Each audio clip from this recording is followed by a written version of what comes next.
Malawi Today.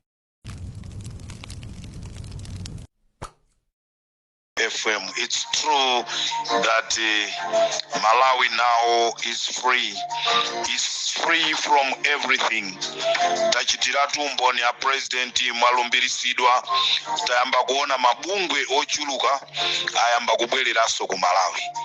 Mabungwe aja anathawa mu nthawi ya chapwerachi ayamba kubwereraso ku Malawi kuti adzagwire ntchito ndi utsogoleri wanu a President. Chiyamikire koposa chifukwa cha chimenechi. Utsogoleri umene Mulungu wausankha sumasowa. Umaoneka zochitika. Konvoyi ikamayenda pang'ono osathawa anthuyi. Konvoyi ya President ikamayenda kumayenda pang'ono kunena kuti ndicheze ndi anthu amene andisankha ine kukhala mu ofesimu. Timazionatu kumene tikuchokerako. Konvoyi ikamachoka ukwali yese kuthawiratu mu msewu olo mbuzi zonse zimene zinamangiridwa mu msewu akangomva kuti a President adusa msewu no mbuzi zonse ikamati filikoloko zamasulidwa kuopa kuti akamachoka kupena kuchoka kwa President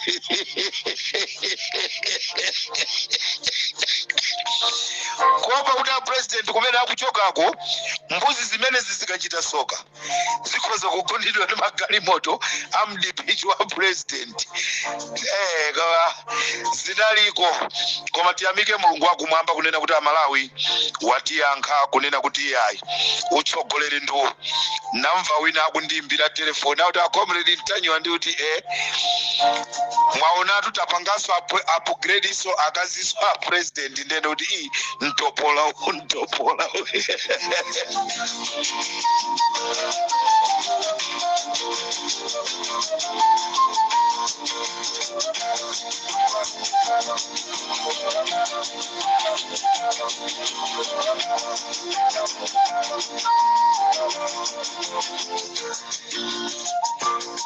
Chigawo cha kumadzulo pa Limpopo FM ndabwera ndi nkhani ziwiri zitatu koma choyambirira as I said kunena kuti ifeyo a Limpopo FM ndife ogwirira ntchito a Malawi komanso tasankha kuti tigwire ntchito ndi boma ilili pazifukwa timafuna boma tiyambe nalo bwino tizenda nalo bwino tizithandizana nalo pakuti pali mwakuti likhalire lokha bomalo kusamva ndi muja mmayona Limpopo imatha kutuluka mu line ya njanji ndi kumayenda zawo kumakhala kuti anthu sakumva zimene tikwauza zimene zikuchitika kunjako. Ndikufuna ndithokoze a President Mutharika chigawo chino cha kumadzulo ndifuna ndithokoze nditatulusa audio yanga madzulo imene anthu ambiri aimva chigawo cha kumama kuno kunena kuti kusalima sugar angolembana pa chibale bwanayo kuntenga mlongo wake kuntenga mchimwene wake kuntenga mulamu wake kuntenga mzukulu wake kuntenga mamuna nzaka amene akwatira limozi pa khomo kukantenga mwana wa ujeni ndikupanga Salima Sugar Company. Ndithokoze nditayankhula zimene zija a President zasonyeza kunena kuti tili limodzi ma audio anga mukuamvera mama wa taona Salima Sugar ikutsekedwa kuti ifufuzidwe ndikufunanso ku Medical Stones musamale kumene kundikhala ndikubwera ku Medical Stones mawa ndili ku Eskom mawa ndikhala ndili ku Eskom nde anduna amene musankhidwe as a energy audio imene ndibwere nayo mawa ndi yanu koma lerolo ndingokhuzako pang'ono ku Eskom koma audio ya mawa nkhani zonse zili mmene momo zikhala za ku Eskom tikufuna tikonze wina aliyesa azimva kukoma Eskom akamapita mundira ndi kumakadulira anthu magesi tizidziwa kunena kuti uyu waduliridwa magesi sanalipire miyezi 22 miyezi 34 osangoti kungomudulira munthu ya so mawa tikhazikitsa tikhazikika ku Eskom.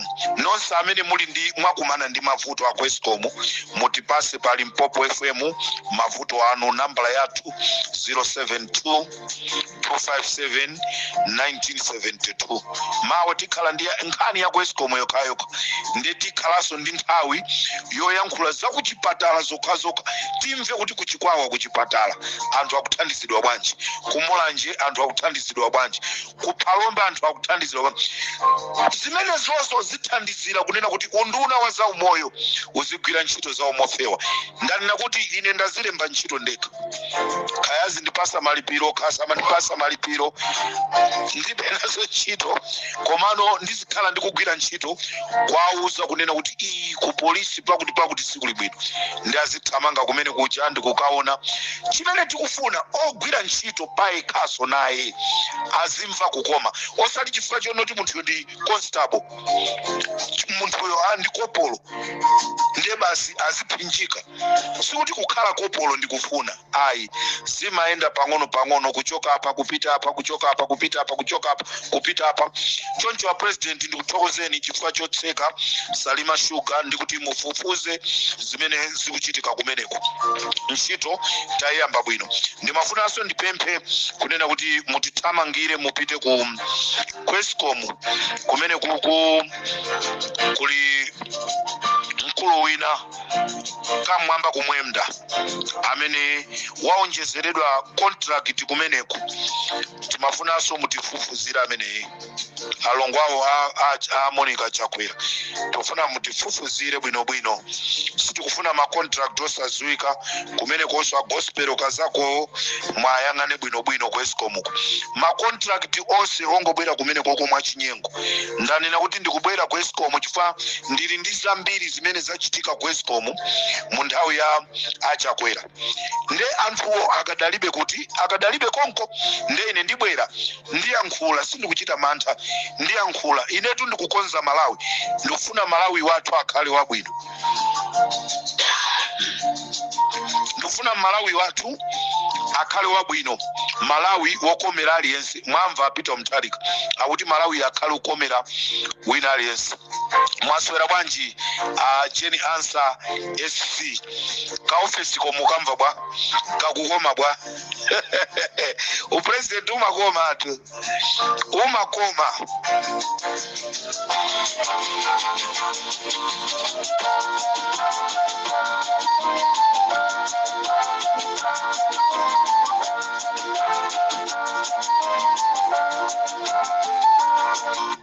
Ena mapiano makonda agwa magavana hataini basi nyimbo ni 371.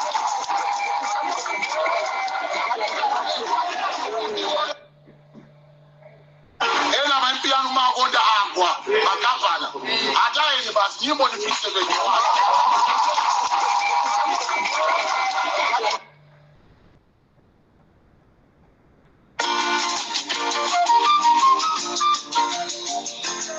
Mau awa simau abwino ochoka nkamwa mwa amene akuzicha mtsogoleri. Uthenga wanga ndimafuna upite kwa ajomo amene munayankhula mawu amenewa kunena kuti ena anu ma MP anu agwa atayeni. Tili ndi MP amene ali kuliwonde a Bright Nsaka sana wine ndi mukwachita encourage anthu kuti a Bright Nsaka aja asakhale nawo ntchito. Kuyankhula kwa mtundu wanji kumene kwa Jomo. Tili ndi a Gladys Ganda amene akugwira ntchito yotamandika. Anthu onse ataisiya atachoka ku DPP kuthawa kunsanje kuisiya DPP. Gladys Ganda anali kumene kujako kuima nji kuyenda limodzi ndi Peter Mutharika. Lero mukwauza anthu kunena kuti amutayi Gladys Ganda zimene mutanthauza atayi a Bright Nsaka. Tili ndi Akamulepo Kaluwa amene anaimba nji kuyenda limodzi ndi a Peter Mutharika. Kumenya kampeni kwauza anthu akumpoto kunena kuti avotere Peter Mutharika. Lero mtsogoleri wa mtundu ndikubwera pa chinthu chimene anachitcha msonkhano ndikumayankhula zonena kuti atayeni ma MP amene aluzawo. Bwana President, anthu ngati awa mchipani sakufunika. Anthu awa ngati awa mchipani sakufunika. Mtsogoleri wabwino azikhala mtsogoleri wa chikondi wokumva chisoni ndi anzake. Kutero kuti kukanakhala kuti kuluza kumene aluza ma MP wa inali imfa, ndiyo tibweziso akuyankhula zokhazokhazi kuti achita bwino kumwalira. Tizikonzana azitsogoleri pamene tikupita kukayankhula ndi anthu amene tayitana. Tizikonza ma speech oti tikayankhule pamenepo. Ajomo ndimafuna ndikupempheni kuti next time ngati mukapangisaso msonkhano, ngati inuyo mtsogoleri amene anthu ochuluka amakusatirani, speech imeneyoyo ndikuiona kuti si speech yabwino. Si speech yabwino, ndi speech imene ili yokhumudwisa, chifukwa pali ma MP ena amene aluza ku DPP. Ngati achina Iziti Kambalame chigawo cha pakati agwira ntchito yotamandika ndi Alfred Gangata. Lero mukatuluse message yonena kuti atayeni amenewo asiyeni. I don't think it's a right message to audience kwauza anthu. Kaya Malawi mukuchimva bwanji koma ineyo ngati mtsogoleri ngati kholo sindingayankhule chonchi. Wachita bwino kufa ameneyo. Wachita bwino kufa ameneyo. Alipo munthu amene amafuna kufa? Palibe munthu amene amafuna kumwalira. Zimangoona kuchitika chifukwa chonoti zinalembedwa. Choncho ndimafuna ndipemphe Ajomo statement imene munayankhulayi. Kapena mwina anthu simunaimve, muimveso kawiri. Ena ma MP anu makonda agwa magavana. Atayeni basi nyimbo ni 370.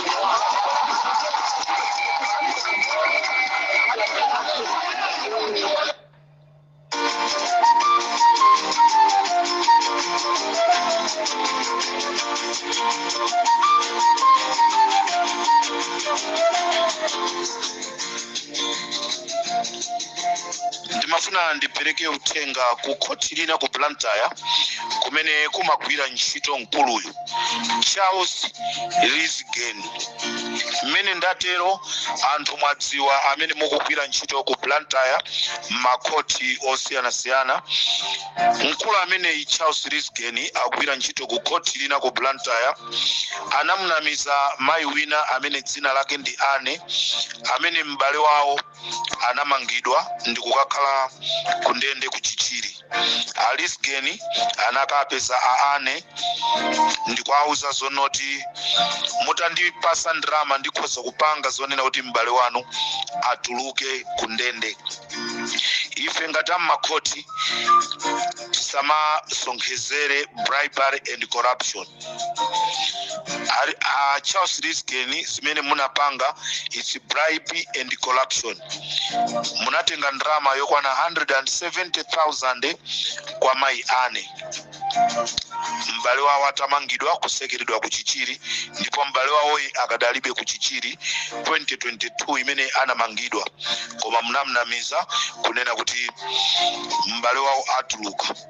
Choncho nkhani itatipeza pali Mpopwe FM timafuna tingokupemphani mwachikondi kunena kuti bwezani ndramayi. Ngati musowe kobweza ndramayi, nambala yathu +22732571972. mutiyankhule ndramayi muitumize kuti. Tikupasani miyezi 3 kuti muibweze ndramayi. Anthu ogwira ntchito m'makhoti tisamakhale opanga zimene tizathandiza anthu. Munthu akhale ndi chiganizo yekha kutenga ndrama yake ndi kukupasani zikomo chifukwa cha mlandu wanga, koma osati tizauza kuti ndipase ndrama kuti ndipange mmene zingapangire. Choncho ndimafuna nene khalidwe limene lisira bwino. Ndipo ndiufunanso ndipite ku Mozambique, ku embassy ya ku Mozambique, ambassador wa ku Mozambique, a president timafuna tikupempheni ngati ndikotheka abwere ku muzi mwatenga anthu ena apite kumeneko kuti akagwire ntchito. Akuluakulu tikasankhidwa kuti tikatumikire anthu m'mayiko akunja, sindiye kuti tikupita kumeneko kuti tisikazisangalasa toka. Ayi, ambassador wa ku Mozambique chimene akuchita, Amalawi amene amangidwa kunena kuti akufuna atulusidwe azipita kwawo ku Malawi kuti akasayinire. Ambassador ameneyi akuchita demand ndrama yokwana 300,000. Is it true? Ndikufunseni inuyo abale yanga, ndizoona munthu ali kundende akufuna kutulusidwa, ndiye kuti munthu apite akasayinire ndi point akuchita demand ndrama yokwana 300,000. Amene mukhale anduna a justice ndifuna zimenezi mutiyang'anire. Choncho wa president ndifunanso ndikupempheni kunena kuti kumeneko ku Mozambique ambassador ameneyi tikufuna mutichosereko. Anthu azimva kukoma, munthu akapita ku dziko lakunja azimva kukoma, sikuti azimva kuwawa. Zimenezo ifa Malawi sitikuzifuna iyayi. Ndikuchero pa Limpopo FM chigawo cha kumadzulo ndikuti Stella Ndau amene ndi High Commissioner ku embassy ya ku South Africa, timafunanso tipempheso a president kuti mayi ameneyi mutichosereso. Palibe china chilichonse chimene wathandiza Amalawi a dziko lija la ku South Africa. Amalawi ambiri akhala akuvutika, iwo akungokhalira m'maphwando. Ngati ndikotheka tibweresereni nzibambo mdziko la South Africa kuti akathandize anthu. Bweresani ku South Africa mzibambo amene akhale High Commissioner. Ntchito iyi ndi uzimayi sizikugwira maka ndi dziko la South Africa. Ndi dziko la South Africa zimenezi ndizosagwira. Ndi choncho tikufuna tikupempheni kuntundako kunena kuti mukamakonza za maambasada tumizani anthu oyenerera kuti apite mu dziko lija la South Africa. Amalawi ambiri akuimba matelefoni kunena kuti comrade Ntanyo kunoko ku South Africa ambasada wa chizimayi sizikugwira. Titumizireni munthu amene akhale wa chizibambo, amene azithanso kukhala wachangu pakuchita zinthu. Timaona ngati kuti mwina nzimayi akhoza kumamva chisoni koma palibe chimene chikutithandiza. Choncho a president, anthu anu amene akukhala mu dziko lija la ku South Africa akupempha kwa mtontho kunena kuti athandizeni. Ndipo ndili ndi uthenga wina wapadera umene akupemphaso anthu aku South Africa amene mapassport awo achita expire, akufuna kukonza mapassport awo. Akufunsa kunena kuti kodi mapassport ayamba kukonzedwa liti. Choncho a president, ndondomeko zimenezi athandizeni anthu aku South Africa. Sikuti South Africa kokha, komano ku South Africa ndi kumene kukuoneka kuti kuli mavuto, chifukwa choti ndi kumene kuli Amalawi ochuluka tikayerekeza ndi mayiko ena. Choncho anthu aku South Africa akupempha kwa a president a Peter Mutharika kunena kuti ngati ndikotheka akufunisisa kunena kuti mwathandize ku office ya embassy kuti anthu akapange renew mapassport yawo. Komanso ndili ndi uthenga umene ndapasiridwa ndi Amalawi okhala ku South Africa, Amalawi okhala ku Mozambique, Amalawi okhala ku Botswana, Amalawi aku India, Amalawi aku America, akunena kuti a president ngati ndikotheka tayikani ndondomeko kunena kuti anthu amene ali m'mayiko akunja koma aku Malawi ikafika nthawi ya chisankho nawo azikhala ndi mpata wovotera.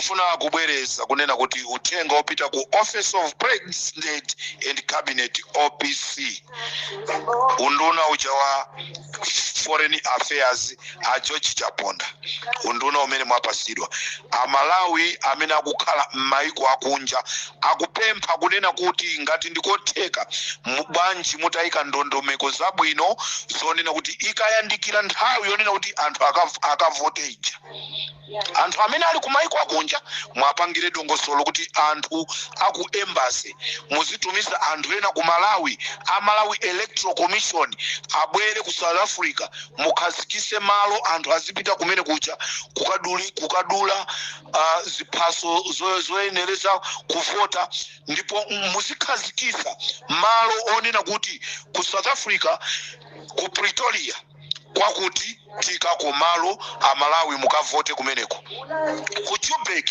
pakuti tika po malo mukavote ku Cape Town tika malo mukavote ku Bloemfontein tika malo mukavote ku Polokwane tika malo kukavote ku Eastern Cape kwakuti tika malo nde uthenga umene andipasira anthu amaiko akunja anthu aku America nawonso akuti akufuna azivota nawo siku limeneli chifukwa ena makhala kuti pali vuto la transport kuti apita akavote kumuzi koma akufunisisa atavota nde chimene chichi mupite nacho ku parliament muchikakambidwe imene ikhale bilu yapadera anthu amaiko akunja koma akukhala anthu aku Malawi amene akukhala maiko akunja akufuna siku ili lovota ali likafika nawonso azivota chifukwa amatha kuona ngakhale ali kunja amathabe kuona kuti ulamuliro pano kuyenda bwino ulamuliro pano sukuyenda bwino ulamuliro pano kuyenda bwino choncho uthengawo ndi umene anandipasira amalawi amene ali kumaiko akunja choncho pamene ndikumaliza program yanga ndifuna ndimalize ndi Ramsey Mahiu ndipo ndimaliza ndi uthenga umene ndikuchoka nawo Padeza Police Station. Padeza Police Station station officer wa pamenepo khalidwe limene ali nalo ndiloipa kuyambira mawiki apitaho angu atukwana anthu ogwira nawo ntchito akuti chifukwa chonena kuti chifukwa chani anthu akamanga akapeza akumapasa bail out ya ulere chifukwa chonena kuti akupereka bail out ya ulere malinga ndi mulandu umene munthu ali nawo a station officer apadeza akungu atukwana anthu ogwira nawo ntchito kwakakamiza kunena kuti banja amene uchawo chabwino simula mchaji olo 10,000 yoka kuti tionere ina yake ayi ulamuliro utu ndi wino belo ndi aulere pali milandu yake imene imafunika kuti iyi belo out apereke ndrama zokwana mwakuti wasangoti munthu wabaka nkhuku anaba chimanga anapanga chakuti belo out anthu anakangana basi chifukwa amakameta mbaba shopu watemedwa kunkhongo ndi amakangana kumeneko atemana ayi zisakhale chonchonso ku police mutiyendere pa Deza Police Station anthu ogwira ntchito pa Deza Police Station tufuna agwire ntchito yawo professional ngati pakuyenereka belo ya ndrama apange belo ya ndrama malinga ndi mmene lamulo likunenera osati kungopezeka zonoti ndrama ziziperekedwa choncho chigawo cha kumadzulo kuno ndikumaliza ndi nkhani ya ku Deza Police Station kumene kuso mutithandize a president ndifuna ndikuyamikireni chifukwa cha ma appointment amene mwapanga akuchita kuoneka kunena kuti ino ndinu mtsogoleri taonatu mwatenga wamkulu wa polisi wa army kuchoka ku Mangochi taonatu wamkulu wa polisi kuchoka ku Mpoto ine nimaona ngati mutenga wa kuthioloto